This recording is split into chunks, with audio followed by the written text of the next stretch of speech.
This is the real life of Cambodia you rarely see in travel brochures.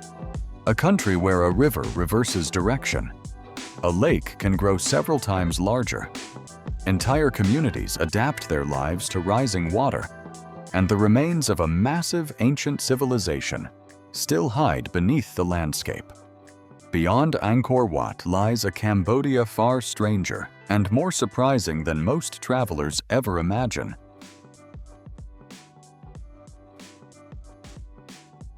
The river that changes direction with the seasons.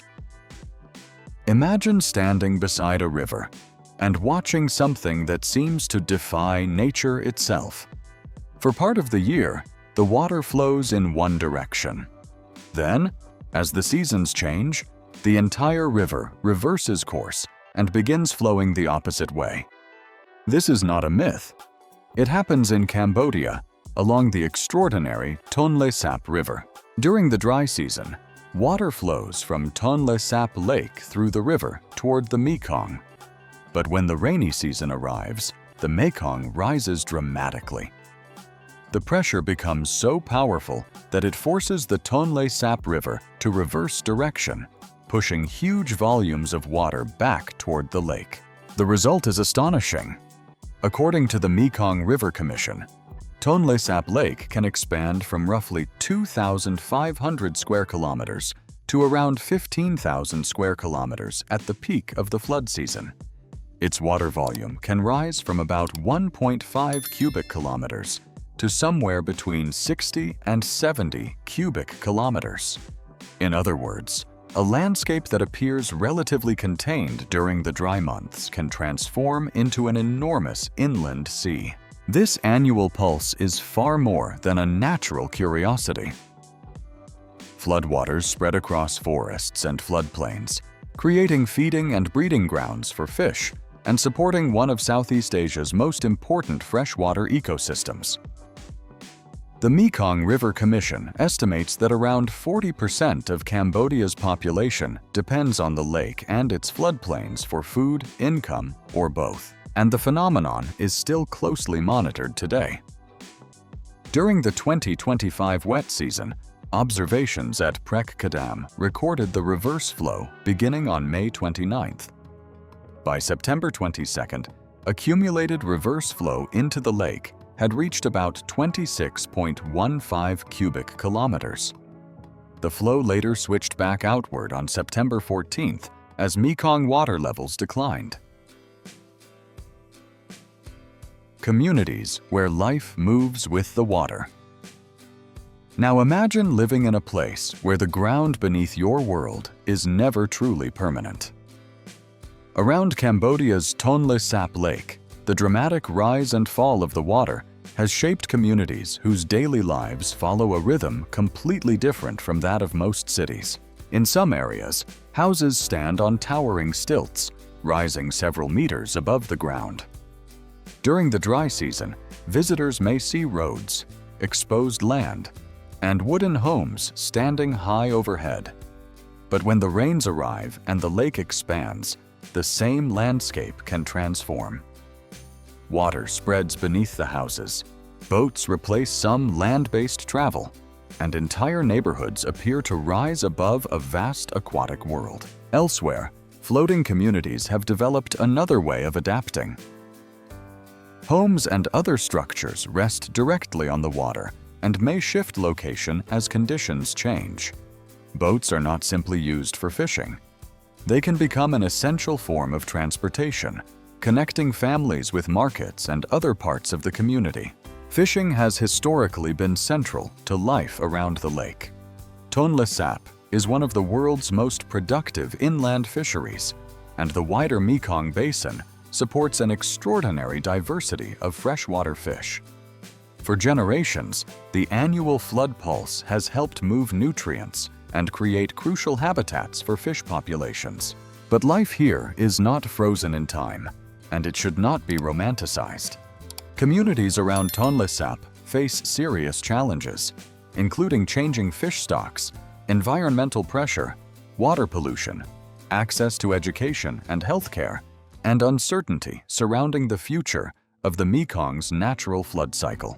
By 2026, the future of this ecosystem remains closely connected to changes occurring across the entire Mekong Basin, from climate pressures to water infrastructure and development.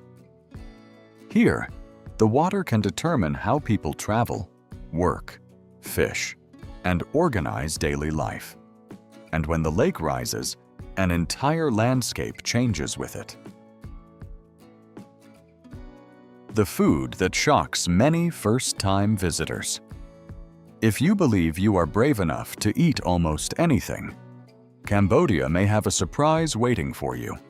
Travel through certain markets and roadside stops, and you may encounter trays filled with foods that many foreign visitors have never imagined eating. Fried crickets, grasshoppers, silkworms, and other insects can all appear as snacks. But one particular delicacy has become internationally famous: fried tarantula. The town of Skuon, located roughly 75 kilometers north of Phnom Penh, has become especially associated with this unusual food. Visitors passing through may find vendors selling large spiders that have been seasoned and fried until crisp. For outsiders, the sight alone can be shocking. But reducing the story to a bizarre tourist challenge misses the deeper history.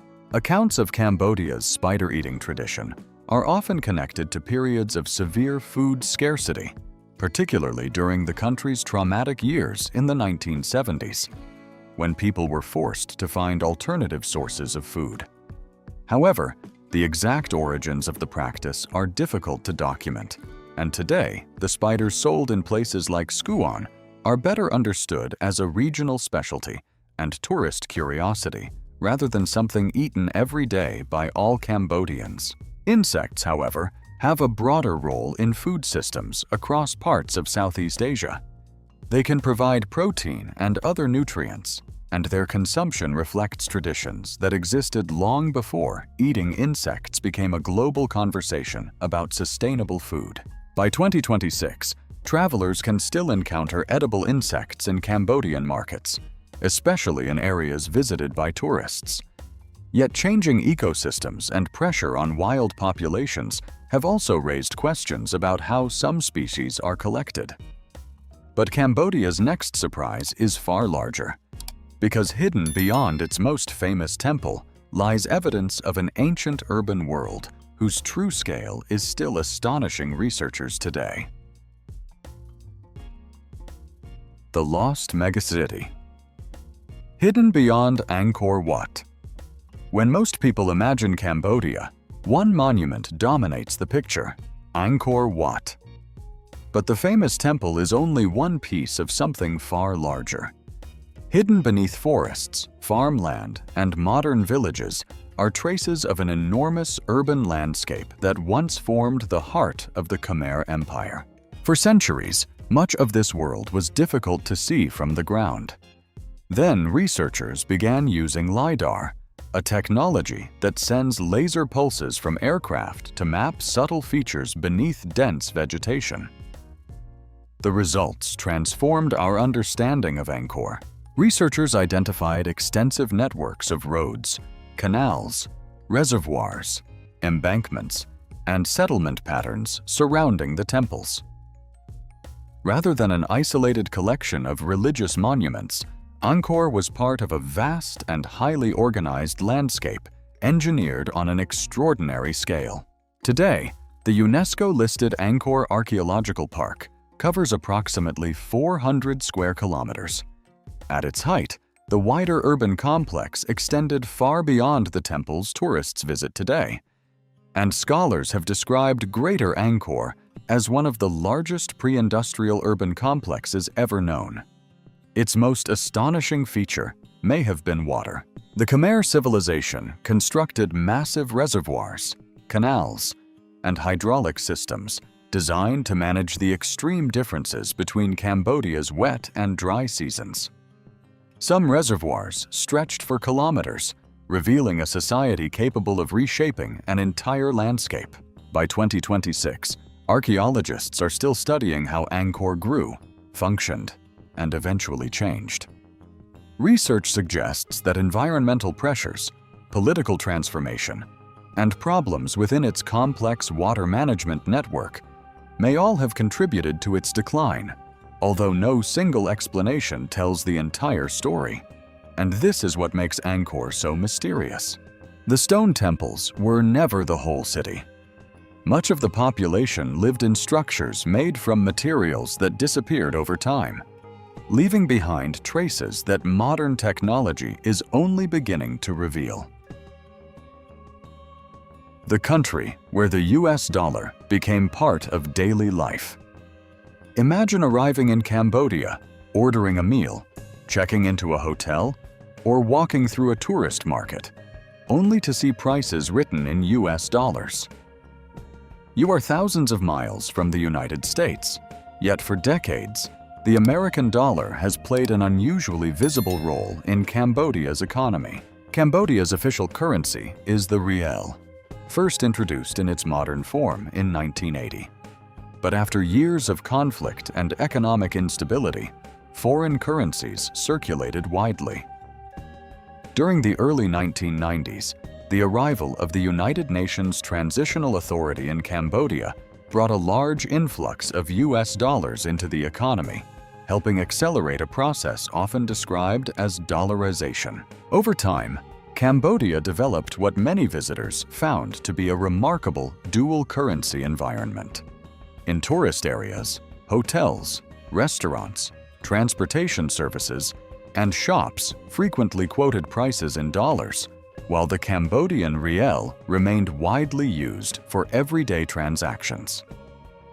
For years, it was common for customers to pay in dollars and receive smaller amounts of change in riel. But by 2026, the story is changing. The National Bank of Cambodia has been actively encouraging greater use of the riel as part of a broader effort to strengthen the national currency and reduce reliance on the US dollar. Digital payments have also expanded rapidly, transforming how people pay for everything from shopping to transportation. Cambodia's Bekong payment system, launched by the central bank in 2020, has become an important part of this shift, allowing participating users and financial institutions to make digital transactions in both riel and US dollars. For travelers, this means the Cambodia of today is increasingly different from the cash-dominated country described in older guidebooks. The US dollar remains part of the economic landscape, but the riel is becoming more visible, while QR codes and mobile payments are changing daily commerce. The markets where Cambodia reveals its real flavor. If you want to understand everyday Cambodia, wake up before sunrise and go where the locals go. Long before many tourists finish breakfast, markets across the country are already alive. Vendors arrange piles of tropical fruit, vegetables, herbs, freshwater fish, meat, and ingredients that may be completely unfamiliar to foreign visitors. The air fills with conversation, engines, sizzling pans, and the constant movement of people buying food for the day. But among all these ingredients, one stands out for its powerful smell and enormous cultural importance: prahok. Prahok is a fermented fish paste deeply connected to Khmer cuisine. Traditionally made by preserving freshwater fish with salt and allowing it to ferment, it can be used as a seasoning, an ingredient in cooked dishes, or served in different preparations alongside other foods. For an unprepared visitor, the aroma can be intense. For many Cambodians, however, prahok represents something far more meaningful. Its development is closely linked to the seasonal abundance of freshwater fish, especially within the Tonle Sap and Mekong system. Fermentation allowed fish to be preserved for longer periods, helping communities store an important source of food beyond the fishing season. This is where Cambodia's geography enters the kitchen. The same annual flood cycle that transforms Tonle Sap also supports fisheries that have influenced Cambodian food traditions for generations. Fish is not simply another ingredient here. It is woven into the relationship between water, agriculture, survival, and culture. By 2026, however, that relationship faces growing pressure. Climate change, altered river flows, environmental degradation, and concerns about fish populations across the Mekong Basin have raised questions about the future of traditional fisheries. At the same time, Cambodia's food scene is changing. Modern supermarkets, delivery apps, cafes, and international restaurants are expanding, particularly in urban areas such as Phnom Penh and Siem Reap. Where ancient beliefs survive in a modern world. Walk through Cambodia today, and you may witness a fascinating contradiction. In Phnom Penh, smartphones, QR payments, modern shopping centers, and rapidly changing neighborhoods reflect a country moving deeper into the digital age. Yet only a short distance away, monks in saffron robes walk through the streets. Incense rises from shrines, and traditions passed down through generations remain part of everyday life. Buddhism sits at the center of this spiritual landscape.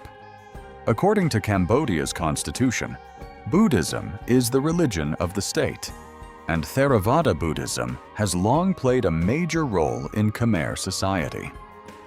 Estimates commonly indicate that more than 90% of Cambodia's population identifies as Buddhist, although exact figures vary by source and year. Across the country, Buddhist temples, known as Wats, are more than places of worship. In many communities, they serve as important social and cultural spaces connected to ceremonies, education, festivals, and major moments in family life. But Cambodia's spiritual traditions are more complex than Buddhism alone. Older folk beliefs and practices involving protective spirits have continued to exist alongside Buddhist traditions. In some places, small spirit houses or shrines can be seen near homes, businesses, trees, and other locations considered significant. For outsiders, these practices may appear mysterious. For believers, they can represent respect, protection, memory, or a connection to forces believed to inhabit the surrounding world. One of the most visible expressions of Cambodian religious life comes during major festivals such as Chum Ben, when families honor deceased ancestors through Buddhist ceremonies and offerings. Khmer New Year, celebrated in April, also combines religious observances with family gatherings and traditional celebrations. By 2026, Cambodia is becoming increasingly connected, urbanized, and technologically sophisticated. Yet modernization has not simply erased older traditions. Two Cambodias seem to exist at the same time. Travel across Cambodia, and sometimes it can feel as if you are moving between two different worlds. In Phnom Penh, the skyline has changed dramatically. High-rise buildings, shopping malls, modern condominiums, digital banking, and app-based services have become increasingly visible. Motorcycles compete for space with luxury cars, while young Cambodians use smartphones to work, study, shop, and connect with a world far beyond their borders. Then travel into the countryside, and the scenery can change completely. Rice fields stretch toward the horizon. Wooden houses stand beside narrow roads. Fishing communities follow the rhythm of rivers and lakes. In many places, agriculture remains deeply connected to daily life, while Buddhist temples continue to serve as important centers of community and tradition. Cambodia is also a remarkably young country. By the middle of the 2020s, estimates continued to place the national population at around 17 million people, with a large share still under the age of 30. This younger generation is growing up in a Cambodia very different from the one experienced by their parents and grandparents. The economy has transformed over recent decades, driven by industries including garment manufacturing, construction, agriculture, tourism, and an expanding service sector. Internet access and digital payments have also changed how people communicate and conduct business. But rapid development brings difficult questions. The gap between urban and rural opportunities remains significant. Environmental pressures threaten ecosystems such as Tonle Sap and the Mekong. Urban expansion is reshaping cities, while tourism creates both economic opportunities and challenges for communities living near famous destinations. By 2026, Cambodia stands at a complicated crossroads between preservation and development. And perhaps that is the real story of this country. Cambodia is not simply the land of Angkor Wat.